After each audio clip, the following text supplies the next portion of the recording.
الحمد لله وحده والصلاة والسلام على من لا نبي بعده. أما بعد فأعوذ بالله من الشيطان الرجيم. بسم الله الرحمن الرحيم. فإذا دخلتم بيوتا فسلموا على أنفسكم تحية مباركة من عند الله. تحية مباركة. وقال رسول الله صلى الله عليه وسلم: خيركم خيركم لأهله وأنا خير لأهلي. إن الله وملائكته يصلون على النبي يا أيها الذين آمنوا صلوا عليه وسلموا تسليما. اللهم صل على سيدنا محمد وآله وعترته بعدد كل معلوم لك. زما عزتمند مسلمانان ورونو، 13 جمعه زمنګ دا خبره پاتې شوی وه چې الله جل جلاله د انسان د ژوند د هرې مرحلې د کامیابۍ دپاره یو مکمل نظام او شریعت هغه نازل کړی دی. چرته چې هم په دغه نظام او شریعت باندې عمل کیږي بګړاو به نه راځي، او په کم ځای کې چې بګړاو جوړیږي نو د هغې وجه او سبب بدایي چې موږ به د شریعت او د پیغمبر علیه الصلاۃ والسلام د سنت هغه به موږ پرېښودلي، نقصان به په دغه ځای کې جوړ شوی، که دا په فرد کې، که دا په کور کې، او که دا په اجتماعي معاشره کې. که عمل و چې دا درې واړه مرحلې د زندګۍ به درست او برابر رواني، کم ځای کې چې کمی راتلو، عمل نه کېدو، بګړاو او نقصان به جوړېږي. خبره دې پورې بیا وه چې د انسان کورنی ژوند، ازدواجي ژوند چې ورته ویلی کېږي، د ښځې خاوند ژوند چې ورته ویلی کېږي، په هغې کې د اتفاقو، د روغې او په خوشحاله ژوند تېرولو دپاره د اسلام اصول او طریقې کار څه دی. که په دغه اصولو د اسلام باندې عمل وکړلی شو نو د انسان ازدواجي زندگی، د ښځې خاوند زندگی او د کورنۍ زندگی دا به د اتفاقو د خوشحالۍ، او که په دغه باندې عمل نه کېدو نو بیا به بګړاو پیدا کېږي په کور کې. د ټولو نه اول الله جل جلاله څه حقوق هغه د خاوند مقرر کړي دي او څه حقوق هغه د ښځې مقرر کړي دي. د ښځې خاوند حقوق چې هغه ادا کوي دواړه، ښځه د خاوند حقوق او خاوند د ښځې حقوق ادا کوي، معاشره درسته، ازدواجي زندگی درست، دا برابر رواني. که کوتاهي کوي بګړاو به جوړېږي. یو بیا وجوبي حقوق دي، یو بیا د اخلاقیاتو سره تعلق ساتي. کم چې اخلاقیات دي په دې باندې زړه ګټلی کېږي، نو چې زړه دې د چا وګټو نو د هغه خیالات او د هغه بدن، د هغه خدمت، دا ټول ته حاصل کړل. خو چې زړه دې د چا نه ګټلی او د په زړه کې دې اهمیت د چا نه جوړ کړی نو چرته هم دا بیا درست او برابر نشي چلیدلی. نو حقوق پرېږده، خو د هغې نه علاوه موږ اخلاقیاتو طرف ته راوړو، ځکه حقوق اکثر داسې دي چې ادا کېږي خو په اخلاقیاتو کې موږ خلک کمی او کوتاهي کوو. د دغې نه جنګ جګړه دا جوړېږي. د ټولو نه اول خبره چې پیغمبر علیه الصلاۃ والسلام عادت مبارک دا و چې کله به کور ته داخلېدو نو سلام به یې کوو، او د قرآن کریم حکم دی: فاذا دخلتم بیوتا فسلموا علی انفسکم. پس کله چې تاسو کورونو ته داخلېږئ نو فسلموا علی انفسکم، سلام کوئ په یو بل باندې، یو بل ته سلام کوئ. نو چې خاوند د بهر نه رادن نشي، کور ته راشي، نو اول نمبر دله پکار دا دی چې دی دې کور ته راننوځي او سلام وکړي. یو دا سلام د الله تعالی نوم دی،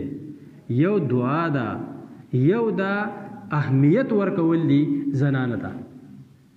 او د ټولو نه اهم شی چې دی هغه اهمیت دی. چې تا چاله اهمیت ورکو نو دا هغه خود به خود تا یو خپل قدر قیمت دا په زړه کې پیدا کو. نو چې تا خپل قدر قیمت په زړه کې پیدا کو خامخا به هغه ستا بیا خیال ساتي، خامخا به بیا ستا د حقوق هم خیال ساتي او ستا د سهولت او ستا د خواهش به هم بیا خیال ساتي. نو اول نمبر شی هغه چې سړی کور ته راځي نو سړی د سلام کوي، اول نمبر. دویم نمبر هغه دا چې کله سړی کور ته راننوځي نو بهر هر قسم حالات په دې سړي باندې تیریږي، ښه هم تیریږي، بد هم تیریږي. د کاروبار پریشانی مشکلات هم راتلی شي او خوشحالي هم راتلی شي. د خلکو بدې رویې هم د مخې ته راتلی شي، ښه رویې هم مخې ته راتلی شي. خو دله پکار دا ده چې د بهر حالات هغه بهر پاتې کی او خپل کور ته چې دی راځي د تازه دم په کولاو تندې باندې، په روڼ تندې باندې او په مسکا په چهره باندې د کور ته راونوځي. دا د پیغمبر علیه السلام عادت مبارک و چې کور ته به راننوتو نو مسکې مسکې به راننوتو، خوشحاله خوشحاله به راوننوتو. او ښځې ته حکم دا دی چې چېرته هم د بهر نه خاوند رادن نشي نو دا که په هر ځای کې د هغه استقبال ته د هغه مخې له راتلل، د هغه په لاس کې که صحیح هغه ته اغوستل، په خندا او په مسکا باندې دا د دنه واغوستلی شي. نو یو طرف ته هم خندا مسکا، بل طرف ته هم خندا مسکا او سلام او د سلام جواب ورکړلی شو. د دې بیا خپل یو برکت دی. پیر ذوالبقار احمد نقشبندي دامت برکاتهم چې لا ژوندی دی، هغه په خپلو خطباتو کې یو واقع لیکله. هغه د کراچۍ کې یو ښځه او خاوند چې زمانه بیعت هم یو وخت کې ما پسې راغلل او ما ته وویل چې موږ دا فیصله کړې ده چې د یو بل نه جدا کېږو. ښځې طلاق علما خاوند وویل زه به طلاق ورکړم. خو موږ وویل چې اول بل چاته خپلو مشرانو ته د ویلو نه مخکې ستاسو خواله رالو چې تاسو زمونږ روحاني تربیت کوونکي یئ چې تاسو موږ له په دې کې څه مشوره راکوئ. وی ما خو چې تاسو خو ما ته خالص اوس ووی نو دومره زر خو څوک چاله نه رای ورکوه نه مشوره ورکوي، خو تاسو به ما ته لږ ټایم راکوئ او شپږو میاشتو پورې دا خپله فیصله به تاسو مؤخر او وروستو کوئ. او د هغو نه مې ټول حالات واغستو چې په څه وجه باندې تاسو د یو بل نه جدا کېږئ.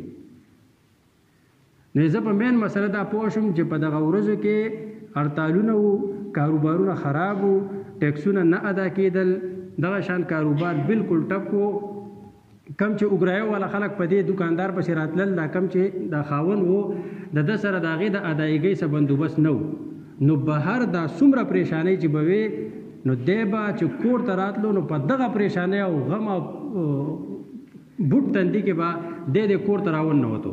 هلته به زنانه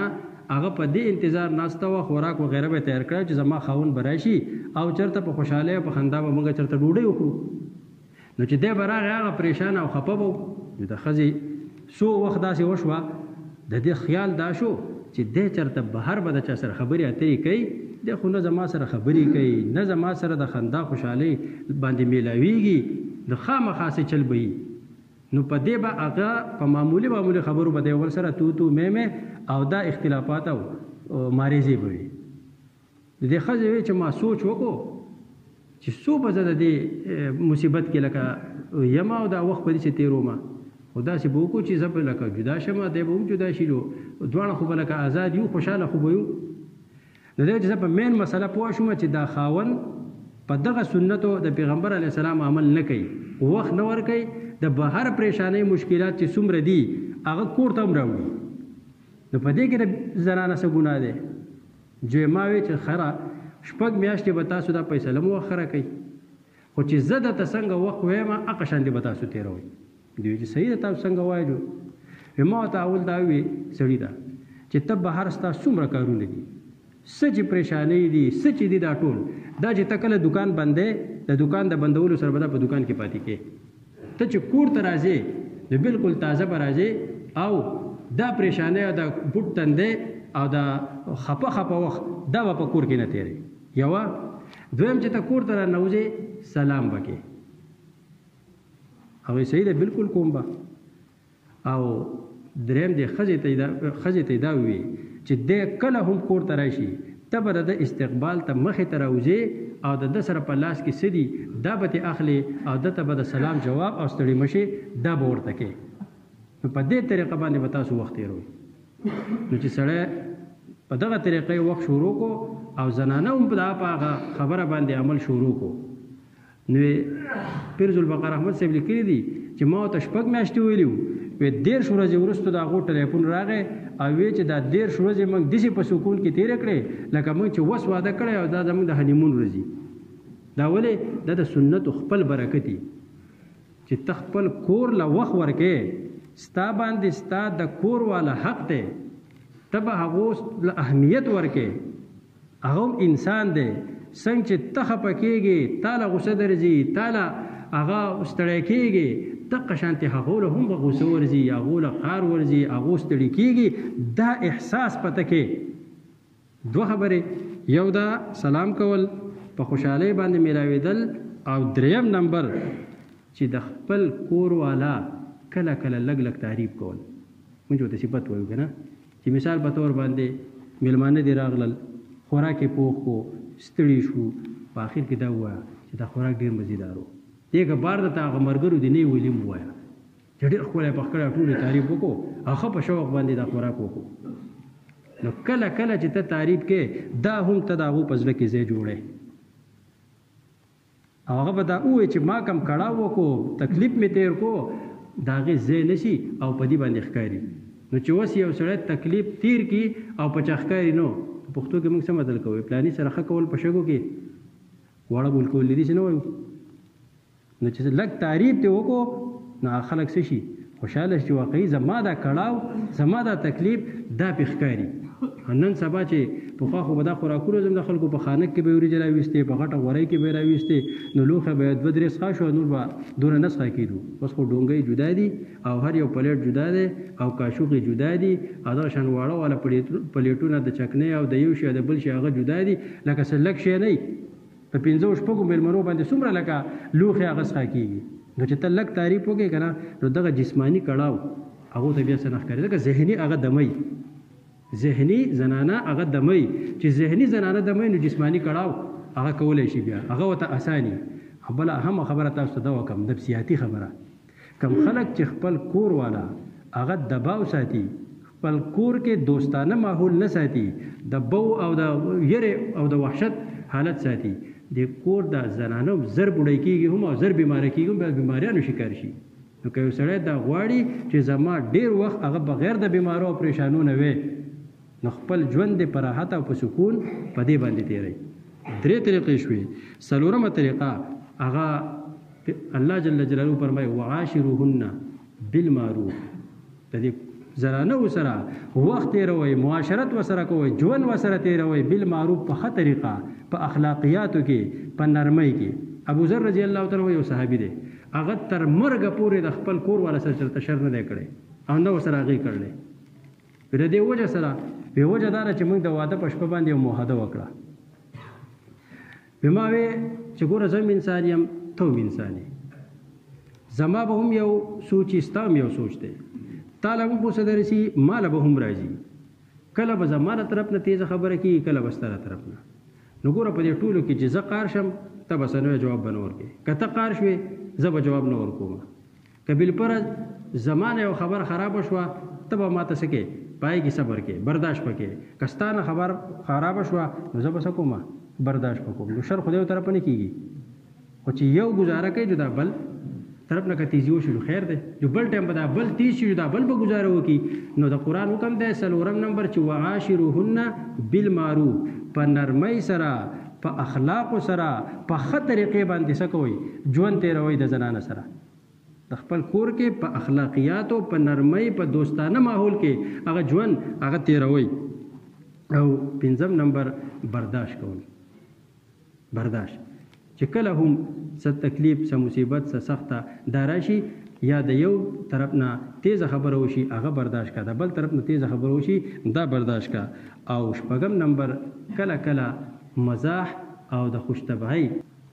خبرې کول د یو بل سره چې هغه د حدودو او د آدابو په دایره کې ډېرې زیاتې هم نو کله کله د خوشحالۍ د خندا وغیره خبرې په خپل کور کې کول چې د هغې سره هم ماحول هغه برابریږي درست کیږي نو چې یو بل له اهمیت ورکړلی شو نو دغه ژوند او دغه کور هغه به د سکوني هغه به د اتفاقي او چې چرته هم یو بل له اهمیت نه ورکولی کېدو هغه کور کې چرته هم اتفاق هغه نشي جوړېدی نو په کار موږ او تاسو له دا ده چې موږ به څه کوو یو بل له اهمیت ورکوو زنانه له به اهمیت ورکو زنانه به موږ له اهمیت راکوي خپلو بچو له به اهمیت ورکو د هغو په خبره د هغو په دا به غور فکر سوچ کو داسې ماحول به کور نه جوړو چې د وحشت او د یېرې ماحول جوړ کو او بیا موږ ته هم پریشاني او موږ هم خپو او کور هم خپوي دغه لږ ژوند دی دا په اتفاق په مینه په ورورولۍ او د یو بل سره په خوږوالي باندې تېرول غواړي دا ژوند بیا هم نه راځي او دا وخت هم بیا نه راځي ولې سره په بوټ تندي باندې په وران تندي دی یو بل سره تېروي الله تعالی دې موږ ټولو له عمل کول توفیق راکړي واخر دعوانا ان الحمد لله رب العالمین